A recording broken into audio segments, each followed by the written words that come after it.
Dios te bendiga, te doy una cordial bienvenida a este espacio de la meditación de la palabra. Hoy quiero continuar con el tema de la identidad en Cristo y le invito a que abra su Biblia en Romanos capítulo 8, versículos del 14 al 16. Título del mensaje: El poder de la identidad.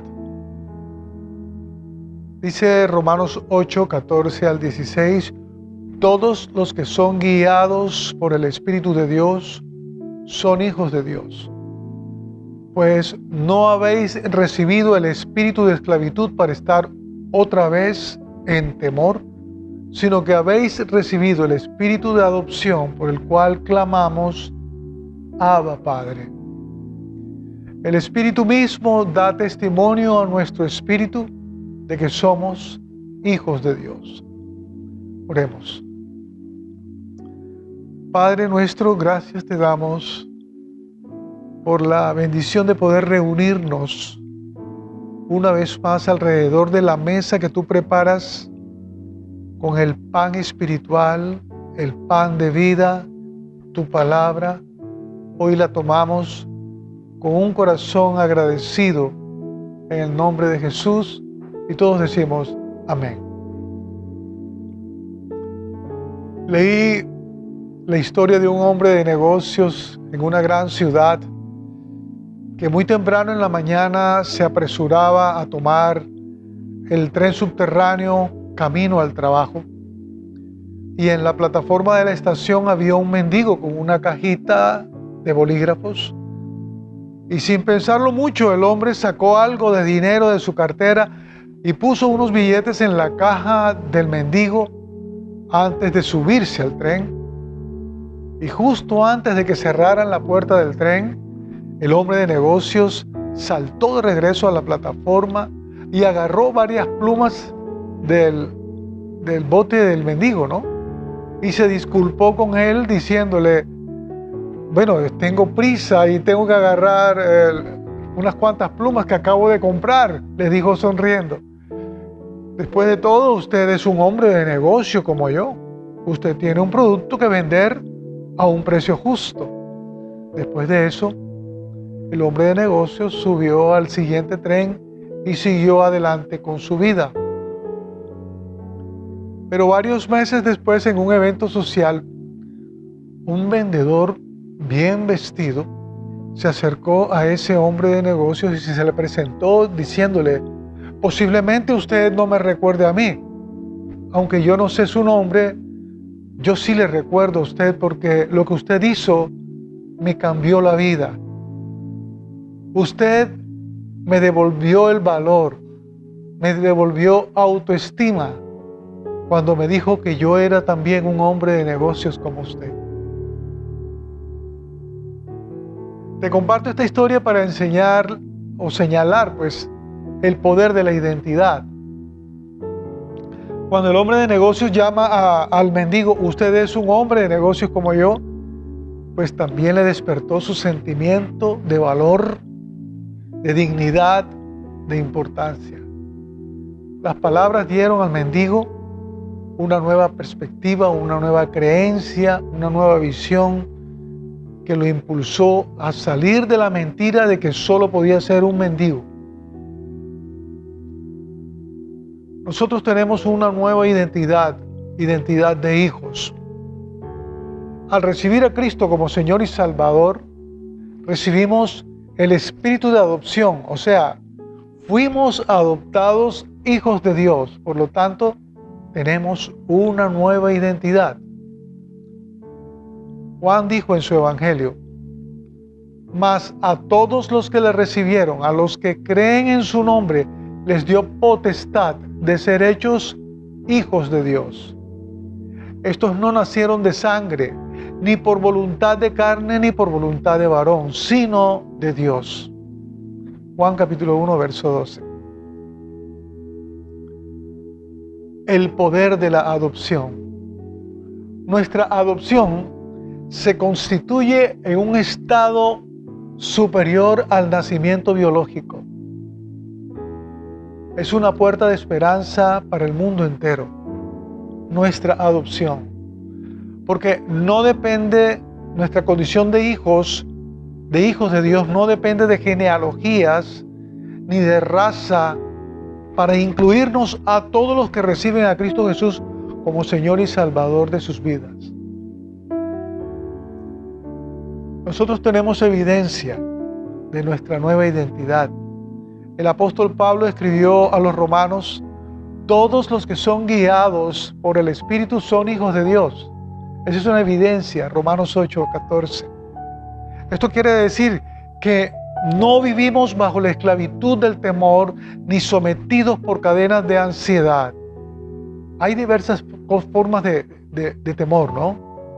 Temor al castigo, temor a la enfermedad, temor a la muerte, temor al fracaso o a equivocarse, temor a la soledad y al abandono, al rechazo.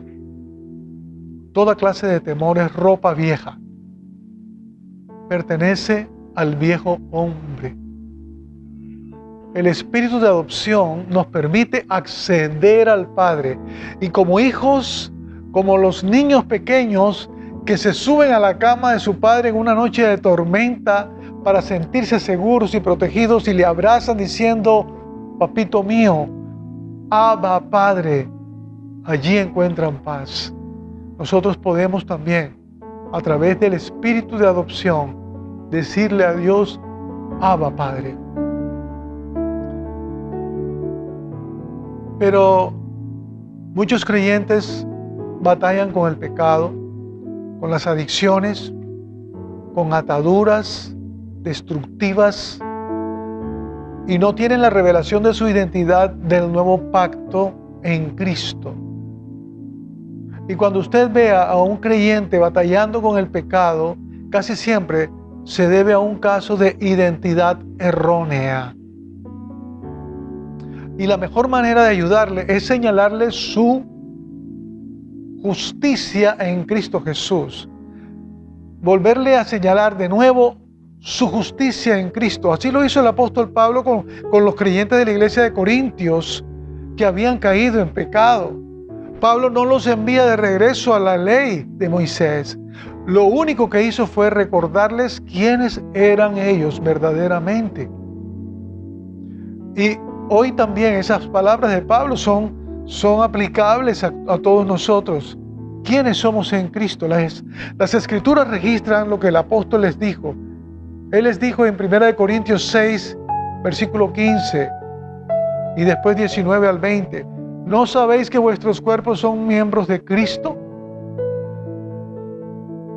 ¿O ignoráis que vuestro cuerpo es templo del Espíritu Santo, el cual está en vosotros, el cual tenéis de Dios, y que no sois vuestros, porque habéis sido comprados por precio? Glorificad pues a Dios en vuestros cuerpos y en vuestro espíritu, los cuales son de Dios. Qué interesante, ¿no? ¿No sabéis que vuestros cuerpos son miembros de Cristo? Era necesario recordarles. ¿O ignoran que vuestros cuerpos son templo del Espíritu Santo, el cual está en vosotros? El Espíritu Santo vive, mora en nosotros. Y ese Espíritu lo tenemos de parte de Dios. O sea, Dios lo puso allí a vivir, a hacer morada en nosotros.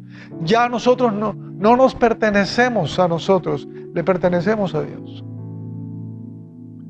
Por lo tanto, nuestros cuerpos son miembros de Cristo, somos templo del Espíritu Santo y somos de Dios.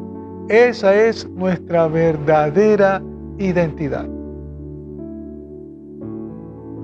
Debemos recordar nuestra identidad en Cristo. Pablo sabía que si les recordaba su identidad de justicia en Cristo, se arrepentirían y regresarían a la gracia y se alejarían de sus pecados. Usted y yo somos justicia de Dios en Cristo. Segunda carta a los Corintios, capítulo 5, verso 21, él dice: al que no conoció pecado, por nosotros lo hizo pecado, para que nosotros seamos justicia de Dios en Él.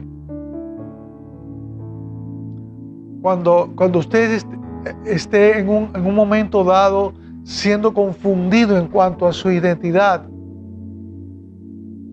declárese a usted mismo, ministrese a sí mismo: yo soy la justicia de Dios en Cristo Jesús.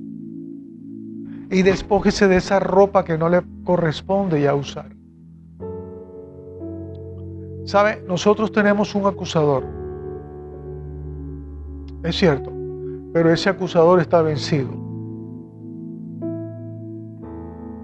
El acusador no deja de hacer lo suyo, que es acusar, pero está vencido por medio de la sangre del Cordero. Está vencido además, y nosotros tenemos un abogado que intercede por nosotros delante del Padre, delante del trono, Cristo Jesús. Entonces el acusador está vencido y además tenemos un abogado a favor de nosotros. Uno de los nombres de Satanás, el adversario, es el acusador de los hermanos. Y en el libro de Apocalipsis, Juan recibe esta revelación que yo quiero compartirles hoy. Dice en capítulo 12 de Apocalipsis, versículos del 10 al 11. Entonces oí una gran voz en el cielo que decía: ahora ha venido la salvación, el poder y el reino de nuestro Dios y la autoridad de su Cristo, porque ha sido expulsado el acusador de nuestros hermanos, el que los acusaba delante de nuestro Dios día y noche. Ellos lo han vencido mediante la sangre del Cordero y de la palabra del testimonio de ellos, que menospreciaron sus vidas hasta la muerte. Poderoso, ¿no? Esa revelación que da el apóstol Juan en Apocalipsis. Nuestro abogado delante del trono es Jesús. Cuando Él venció la muerte al resucitar al tercer día, subió a los cielos, donde está sentado a la diestra del Padre para interceder por nosotros los que hemos creído. Por eso el apóstol Pablo escribe: ¿quién acusará a los escogidos de Dios? Dios es el que justifica. ¿Quién es el que condenará? Cristo es el que murió, más aún el que también resucitó, el que además está a la diestra de Dios, el que también intercede por nosotros. Romanos capítulo 8, versículos 33 al 34. A mí me encanta esta declaración del apóstol. Me suena a música. ¿Quién acusará a los escogidos de Dios? Si Dios es el que justifica. ¿Quién es el que condenará? Cristo es el que murió. Más aún, el que también resucitó, el que además está a la diestra de Dios, el que también intercede por nosotros. Pero hay también una recomendación y una confirmación para los hijos. El apóstol Juan nos da una recomendación y una confirmación de nuestros privilegios en Cristo. Cuando él dice en su primera carta, capítulo 2, del 1 al 2, dice: hijitos míos, mire con qué ternura, cuánto amor, cuánta paternidad. Hijitos míos, estas cosas os escribo para que no pequéis. Pero si alguno ha pecado, abogado tenemos para con el Padre, a Jesucristo el justo. Él es la propiciación por nuestros pecados, y no solamente por los nuestros, sino también por los de todo el mundo.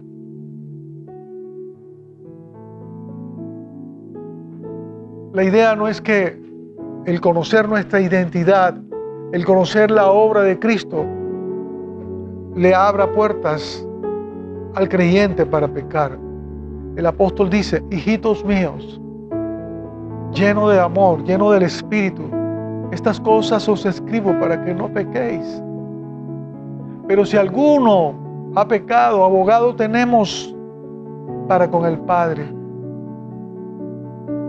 a nuestro amado Señor Jesucristo. Él es la propiciación. La propiciación es el pago por el pecado. Es la sangre que cubre en el propiciatorio, en el arca del pacto, que cubre cuando el sacerdote presenta sacrificio por el pecado del pueblo. Él pone la sangre del cordero sobre el propiciatorio. Ese era el sacerdocio levítico, para cubrir con la sangre el pecado y la rebelión del pueblo de Dios. Pero Jesucristo es la propiciación. Eso que hacían en el sacerdocio levítico estaba hablando de la obra de Cristo Jesús. Él mismo puso su sangre en propiciación por nuestros pecados. Y usted y yo debemos tener claro que el acusador sigue haciendo su obra, sigue haciendo su tarea, ocurre cotidianamente. Y lo quiero ilustrar con una narración que está en Juan capítulo 8. No es una parábola, fue un hecho real. Dice que una mujer fue sorprendida en el acto mismo del adulterio y llevada a la fuerza delante de Jesús para acusarla y condenarla. Escuche que dice acusarla y condenarla. Los escribas y fariseos, poniéndola en medio, le dijeron a Jesús: Maestro, esta mujer ha sido sorprendida en el acto mismo del adulterio. Y en la ley nos mandó Moisés a apedrear a tales mujeres. ¿Tú pues qué dices? Esto decían para probarlo, para tener de qué acusarlo. Dice el Evangelio según San Juan capítulo 8. Pero Jesús, en una forma sabia y lleno de misericordia y gracia, intercedió por la mujer, por la pecadora, diciendo a los acusadores: el que de vosotros esté libre de pecado sea el primero en arrojar la piedra contra ella. E inclinándose de nuevo hacia el suelo, siguió escribiendo en tierra. Pero ellos, al oír esto, acusados por su propia conciencia, fueron saliendo uno a uno, comenzando desde los más viejos hasta los más jóvenes. Y solo quedaron Jesús y la mujer que estaba en medio. Enderezándose Jesús y no viendo a nadie sino a la mujer, le dijo: Mujer, ¿dónde están los que te acusaban? ¿Ninguno te condenó? Ella dijo: Ninguno, Señor.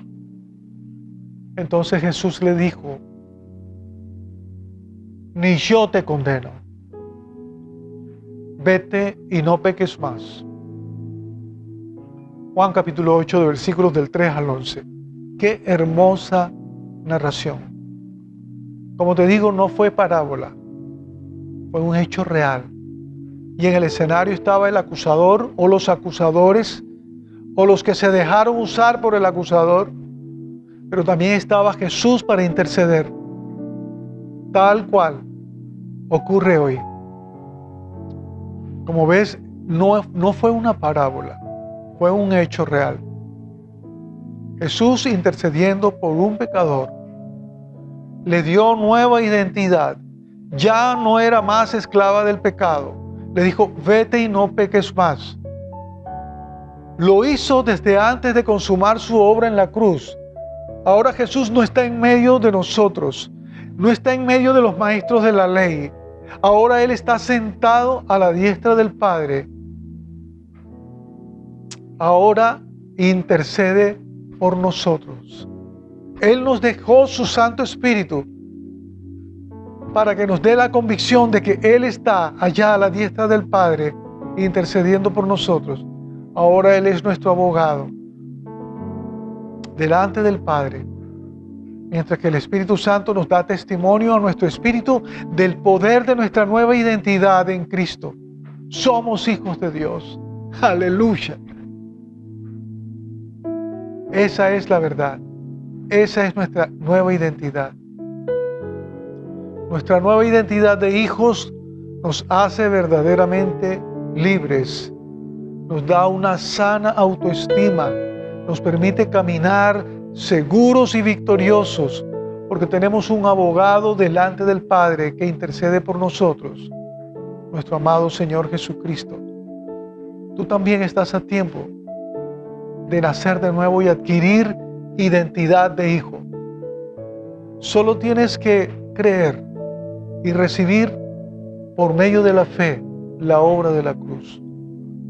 Yo quiero invitarte hoy a que tomes esta oportunidad.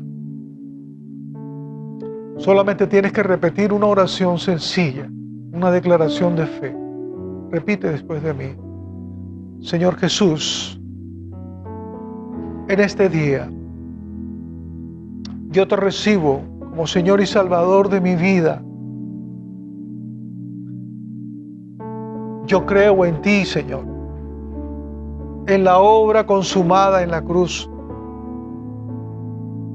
Tu palabra dice que a todos los que creen les ha sido dado potestad, derecho de ser llamados hijos de Dios. Yo tomo esa potestad, Señor. Yo tomo esa identidad de hijo.